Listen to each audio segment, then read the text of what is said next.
السلام علیکم دوستو، امید ہے کہ آپ لوگ ٹھیک ہیں، خیریت سے ہیں۔ اللہ تعالیٰ کی ذات آپ لوگوں پر حفظ و امان رکھے، آپ کے بچوں پر آپ کا سایہ قائم رہے اور آپ کے والدین کا سایہ آپ پر قائم رہے۔ ہمیشہ کی طرح ہماری دعائیں آپ لوگوں کے ساتھ ہیں۔ لمبے اور تھکا دینے والے سفر کے بعد تقریباً 3 مہینے کے بعد گھر میں قدم رکھنے کے بعد بس وہ جو خوشی ہے وہ میرے خیال میں الفاظ میں بیان ہو نہیں سکتی۔ اتنا لمبا عرصہ میں زندگی میں کبھی بھی باہر نہیں رہا۔ باہر سے مراد ہے کہ بچوں سے دور نہیں رہا، ہمیشہ ویک 1.5 ویک وہ تو آپ لوگوں سے شیئر کرتے رہتے ہیں جب ٹریول ہوتا رہتا ہے، لیکن 3 مہینے والی جو سائنس ہے یہ پہلی دفعہ ہوئی ہے، اور بچوں کو جتنا مس کر رہا ہوگا انسان وہ تو آپ ویسے بھی سمجھ سکتے ہیں۔ پر نہیں ہو الحمدللہ سب سے خوبصورت بات جس لیے پاکستان گئے تھے اس میں کامیاب ہوئے، پاکستان مسلم لیگ نون کی حکومت بنی، اور واپسی پہ خوبصورت ترین جو سفر عمرے کا ہے وہ کیا۔ اس سے بڑی اور خوش قسمتی کیا ہو سکتی ہے۔ بٹ نہیں ہو واپس آ گئے، اب ساز و سامان پورا کریں، کوئی لائٹیں وائٹیں یہ وہ آگے پیچھے ایک آدھ دن لگے گا، کیونکہ جانے سے پہلے بہت ساری چیزیں آگے پیچھے، اور پھر 3 مہینے کے بعد جب آپ گھر پہ چیزیں سنبھالیں تو آپ کو آ کر تھوڑا مشکل تو لگے گا۔ خیر آہستہ آہستہ چیزیں روٹین میں آئیں گی انشاءاللہ تعالی۔ گزشتہ کور کمانڈر کانفرنس کے بعد بتایا تھا آپ کو کہ خیر نہیں ہے، کیونکہ وہ آخری وارننگ تھی، بتا دیا گیا تھا کہ 9 مئی والے ہون کدھرے نہیں جان لگے۔ 9 مئی والوں کا جڑا مطلب کہ ہے نا یہ پورا ہون لگا ہے، سب رگڑے جائیں گے اور کوئی بھی نہیں چھوڑا جائے گا۔ پھر دیکھا ہم نے گجرانوالے میں پہلے فیز 1 میں 51 انتشاری انجام کو پہنچے، انہیں سزا سنائی گئی ہے۔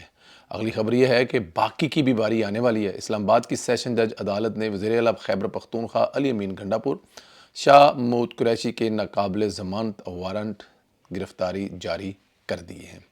علی امین گھنڈا پور کے پہلے بھی 1-2 عدالتوں سے وارنٹ جاری ہو چکے ہیں، وہ عدالتوں سے ضمانت لے چکے ہیں۔ اب آپ خود دیکھیں کہ 9 مئی والوں کو سزا دینے میں رکاوٹ کون بن رہا ہے۔ بہرحال یہ سلسلہ اب جاری ہے، سختیاں بڑھیں گی اور ٹھیک ٹھاک قسم کی بڑھیں گی، ملٹری کورٹس بھی حرکت میں آئیں گی، دیگر عدالتوں سے بھی فیصلے آئیں گے، گنڈا پور کی ساری بدماشی اسی دن نکل جائے گی۔ اچھا، گنڈا پور کو ایک طرف پی ٹی آئی کہہ رہی ہے کہ وفاق سے بغاوت کرو، اور دوسری طرف سے عدالتیں اور عدالتوں کے کیس، یہ آئی ڈونٹ نو، گنڈا پور کے لیے کچھ آسان نہیں ہے آنے والا وقت۔ گنڈا پور کے لیے آنے والا وقت کافی مشکل وقت آنے والا ہے۔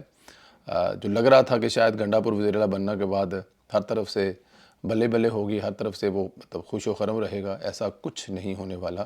گنڈا پور صاحب جو ہیں وہ آنے والے دنوں میں کافی مشکل میں مطلب ان کے لیے مشکل جو ہے وہ صورتحال ہو سکتی ہے۔ ادھر سے جب سے حکومت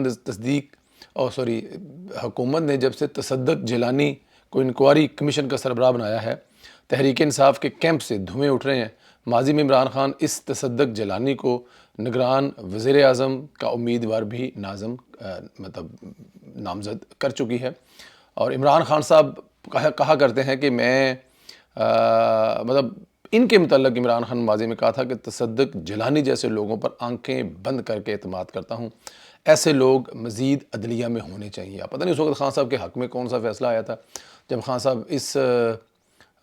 اس حد تک چلے گئے تھے، بہرحال اس وقت کچھ نہ کچھ تو ایسا ہوا تھا۔ اب عمران خان کے اعتماد کو ملحوظ خاطر رکھتے ہوئے تصدق جیلانی کو کمیشن کا سربراہ بنایا ہے، تو اس پر تنقید کرنا شروع کر دی ہے خان صاحب کا۔ پتہ ہی آپ کو یہ ادو ہور گلاں سن، ہن ہور گلاں نے، اس گل دا اس گل نال کی تعلق ہے، وہ ادو سوٹ کردا سی، شاید ہن سوٹ نہ کرے۔ اس سے ثابت ہوتا ہے کہ تحریک انصاف کا مقصد اصلاح ہی نہیں بلکہ تباہی اور جو بربادی ہے نا وہ بس ان کے ذہن کے اندر چل رہی ہے، اور کچھ بھی نہیں ہے، رکھنا ڈالنے کی کوشش کی جا رہی ہے۔ انتشار پیدا کرنا ہے، ان کا مشن ہی تفریق پیدا کرنا ہے، ملک کو مسائل سے دوچار کرنا، ورنہ اپنے ہی پسندیدہ بندے پر اعتراض کیسے ہو سکتا ہے۔ بہرحال تصدق جیلانی پر بار کونسل نے بھی بھرپور اعتماد کا اظہار کیا ہے، تحریک انصاف کا پروپیگنڈا ناکام بنایا۔ پاکستان بار کونسل نے تحریک انصاف کی جانب سے جسٹس قاضی فیصل سے استعفے کا مطالبہ مسترد کرتے ہوئے جسٹس تصدق جیلانی پر مشتمل کمیشن کو آئندہ بھی خوش آئند قرار دیا ہے، جبکہ ہائی کورٹ ججز کے معاملے پر چیف جسٹس پر تنقید کو بھی مسترد کر دیا ہے۔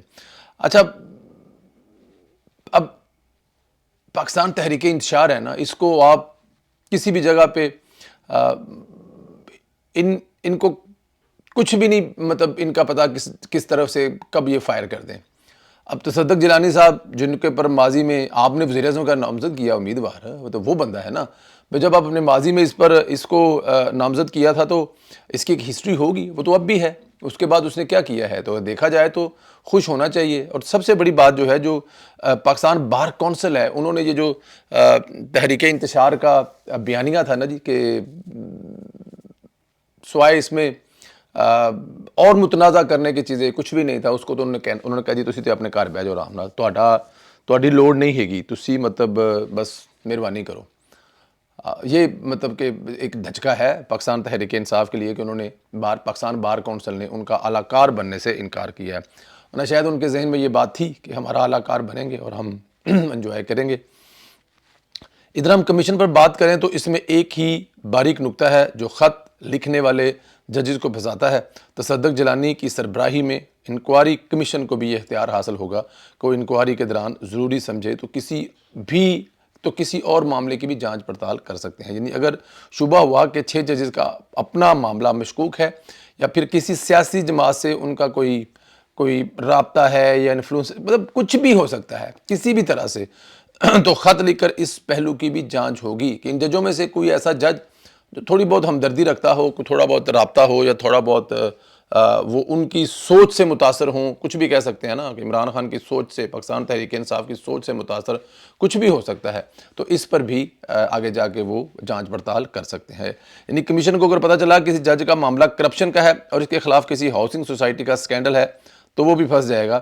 کمیشن اس جانب سے بھی تحقیقات کرنے کا مجاز ہوگا. آپ میری بات سمجھ رہے ہیں کہ سارے نکتے، مطلب فرض کیا کہ ان ججز میں سے کوئی جج ایسا ہے وہ اس کی کوئی کرپشن کا لین دین آنے والے دنوں میں سامنے آنے والا ہے، یا کوئی ایسا چکر ہے جس کو کہا جا رہا ہے نا سوشل میڈیا پہ کہ ان میں سے ایک ہے جس کے سوسائٹیوں کے رولے ہیں اور وہ اس کو بچانے کے لیے، کور کرنے کے لیے 6 لوگوں کو اور ساتھ لا کے چل رہا ہے، تو وہ بھی پوائنٹ جو ہے نا اس پہ جو کمیشن ہے وہ بھی اس کا دیکھے گا. آخر میں آپ کو ایک خبر دینی ہے کہ سپریم کورٹ سے ایک اور ایماندار جج کا رخصہ جو روکا جا رہا ہے، کیونکہ اب اندازہ ہو چکا ہے کہ اب جہاں بھی کوئی عمرانی قیادت باقی ہوگی وہ ملک کے لیے خطرہ ہوگی. منیب اختر نامی جج جن کا نام ثاقب نثار عطا بندیال کے ہم خیال ججوں میں آتا تھا، ان کے لیے اچھی خبر نہیں ہے. یہ منیب اختر کس کو نہیں پتا جی منیب اللہ کون تھا. شہر اقتدار میں کچھ ایسا ہونا جا رہا ہے کہ جسٹس منیب اختر چیف جسٹس نہیں بن پائیں گے. اب اس کے لیے جو بھی راستہ اختیار کیا جائے گا وہ سامنے آ جائے گی. خبر ہے جی ایک کہ جس طرح بندیال صاحب اور ثاقب نثار صاحب بڑا ڈیپینڈ کرتے تھے منیب اختر، یہ ان کے ان دونوں کے بڑے فیور ہوتے تھے بہت سارے کیسز میں. آج ملک جس نہج میں ہے، اگر اس میں کوئی بڑے اہم کیس پاناما وغیرہ کے لے کے کوئی نام لیے جائیں، اس کے بعد بھی ثاقب نثار کے تو بغیر، ثاقب نثار ان کے تو بغیر کہاں چلتا تھا. بعد میں ابھی یہ ریسنٹلی بندیال صاحب جو اتنی ایک بندیالی دور جسے کہا جائے تو وہ لفظ غلط نہیں ہوگا کہ پاکستان کی تاریخ میں، ایسے تو بڑے بڑے آپ ثاقب نثار سے لے کر نام رستے میں سے جیسے کھوسے اور یہ پتہ نہیں کیا کیا ہوتے جائے گا، لیکن بندیالی دور جو ہے وہ بھی اللہ معاف کرے پاکستان کی تاریخ میں، عدلیہ کی تاریخ میں اتنا برا گزرا ہے کہ اس کے لیے بھی جتنا ہی اس میں سے نکالا تو اس میں سے ایک یہ ہے جو منیب اختر جو ہے نا جی، یہ بھی ان کے ہر جرم میں برابر کا شریک ہوتا تھا. فیصلہ یہ کیا جا رہا ہے یا خبر یہ ہے کہ ان کا رستہ روکا جائے گا. اب رستہ کیسے روکا جائے گا؟ اس سے پہلے جو ایک استعفیٰ دے کر بھاگ گیا ہے، استعفیٰ دے کے خود ہی بھاگ گیا، اس کو بھی تو کوئی نہ کوئی ایسی کوئی چیز ملی ہوگی نا کہ بھائی آپ نے جتنی یاشی کرنی تھی کر لی ہے، ملک کو جتنا نقصان پہنچانا تھا بچا لی ہے. عمران خان کی محبت میں جو تم نے کرنا تھا تو وہ کر لیا ہے، لیکن اب اس کی جگہ نہیں بچتی ہے. تو ان کا رستہ روکنے کی کوشش کی جا رہی ہے، اور ایسا اگر ہوتا ہے تو میرے خیال عدلیہ سے وہ تمام جو پاکستان تحریک انصاف عمران خان کی محبت میں عمرانڈوز جج بنے ہوئے ہیں، وہ تقریباً ان کا خاتمہ ہو جائے گا، جو کہ بہت ضروری ہے. اور یہ قاضی صاحب کے ہوتے ہوئے ہو جائے گا تو ہی میرے خیال میں سب سے بیسٹ ہوگا، کیونکہ قاضی صاحب کے بعد عدلیہ کیسی ہوگی یہ بڑا اہم سوال ہے. کہ اب قاضی صاحب تو کسی جگہ پہ عدلیہ کے خلاف کوئی سازش کامیاب نہیں ہونے دے رہا ہے، لیکن قاضی صاحب کے بعد یہ سب کیا ہوگا اور کیسے ہوگا. جو کہ میرے خیال میں ایک بڑا اہم پوائنٹ ہے۔ دوستو آپ لوگوں سے جو ریکویسٹ کرتے ہیں، ترلا کرتے ہیں، منت کرتے ہیں، بڑی محنت کرتے ہیں جو آپ لوگوں کے ساتھ ویلوگ کرنے میں، جگہ، ٹائم، وقت، سرچ، تو آپ لوگوں سے جو پیار ہے، محبت ہے، اللہ اسی طرح برقرار رکھے۔ یہی ہماری دعا مکہ اور مدینہ میں تھی کہ ہمارے جتنے دوست سننے والے ہیں ان سے ہمارا پیار جو محبت ہے وہ اسی طرح قائم رہے اور مزید بڑھے۔ گزارش آپ لوگوں سے یہ ہے کہ ہمارا جو چینل ہے اس کو ضرور سبسکرائب کریں، بیل آئیکن کو بھی پریس کریں، واٹس اپ گروپوں میں ویلوگ کو ضرور شیئر کریں، اور اس کے علاوہ کمنٹ کر کے آپ ہمیں ضرور بتائیں کہ یہ جو 9 مئی گجرانوالے میں جو انٹر ہوئے تھے اس دن اور ان کو جو سزائیں سنائی گئی ہیں اس پر آپ کا کیا رد عمل ہے، اور کیا یہ تو وہ بیچارے میرے جیسے اور آپ جیسے جذباتی ورکر تھے، اصل جو ماسٹر مائنڈ ہے ان کے خلاف آپ کیا سوچتے ہیں کہ کب تک یہ سزائیں ہونی شروع ہو جائیں گی؟ اپنا بہت زیادہ خیال رکھیں، اجازت دیں، خدا حافظ۔